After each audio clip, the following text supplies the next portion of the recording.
আজ বানিয়ে নেবো একটু প্লাম কেক। তার জন্য লাগছে বেশ, আমি অনেকদিন আগে বানাবো মনে করেও এই যে ড্রাই ফ্রুটসগুলো আমি অরেঞ্জ জুসের মধ্যে সোক করে রেখেছিলাম নিয়ার অ্যাবাউট 1 মাস হয়ে গেছে। এটা যত মাস ইচ্ছা মোটামুটি করা যায়, সোক করা যায়। আর তৈরি করে নিয়েছিলাম ব্ল্যাক জ্যাক, মানে ক্যারামেল, চিনি আর গুড় দিয়ে এটাকে তৈরি করেছি। লাগছে আমি একটু বড় সাইজের 2টো ডিম নিয়েছি, আর পার্চমেন্ট পেপার, ড্রাই ফ্রুটসের সাথে একটু আমি নাটস মিশিয়ে দেবো এর সাথে। আর লাগছে বেকিং পাউডার, কমন ইনগ্রিডিয়েন্টস যেগুলো বেকিং পাউডার, বেকিং সোডা, লাগছে চিনি গুঁড়ো, আর লাগছে বাটার, আর লাগবে হোয়াইট ওয়াইন, আর তার সাথে একটু কোকো। ড্রাই ইনগ্রিডিয়েন্টসগুলো আমি এর মধ্যে দিয়ে সমস্ত কিছু একসাথে করে আমি 200 গ্রাম মতো ময়দা নিয়েছি। সমস্ত কিছু একসাথে করব। ড্রাই বলতে ময়দা নিলাম, বেকিং সোডা সেটা নিয়েছি হাফ, নিয়ার অ্যাবাউট যেহেতু 200 গ্রাম সেই জন্য হাফ টিস্পুনের থেকে একটু বেশি খাবার সোডা, বেকিং সোডা যেটা, আর 1 টিস্পুন বেকিং পাউডার, 1.5।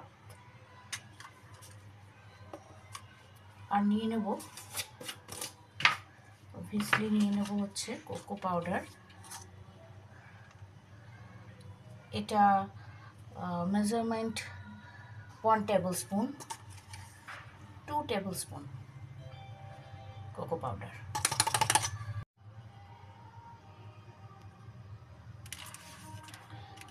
দিয়ে দিলাম একটু আদা পাউডার, আর এর মধ্যে দিয়েছিলাম একটু দারচিনি পাউডার আর একটু জায়ফল গুঁড়ো। তৈরি করে নেব গ্যাসের ওভেনে, কড়াইতে। এটা নুন দিয়েছি, আমার বেশ কয়েকবার এটা নুনটা ইউজ করা। আমি এখন হাই হিটে এই 5 মিনিট মতো, 5 থেকে 7 মিনিট বাটার গ্রিস করে নিয়েছি আমি প্যানটার মধ্যে। এবার এই পার্চমেন্ট পেপারটা সেট করে এটা বসিয়ে দিলাম এর মধ্যে। আমি চারপাশে পুরোটাতেই বাটার গ্রিস করেছি। নাও I will put the batter.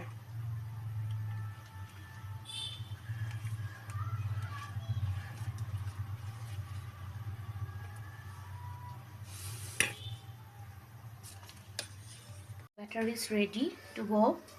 এবার 45 মিনিটসের জন্য আমি কড়াইয়ের মধ্যে এটাকে হাই টু মিডিয়ামে বসিয়ে দেবো। প্রথমে 10 মিনিট আমি হাই হিটে রাখবো, তারপর মিডিয়াম টু লো হিটে একদম বাকি টাইমটা করে নেব।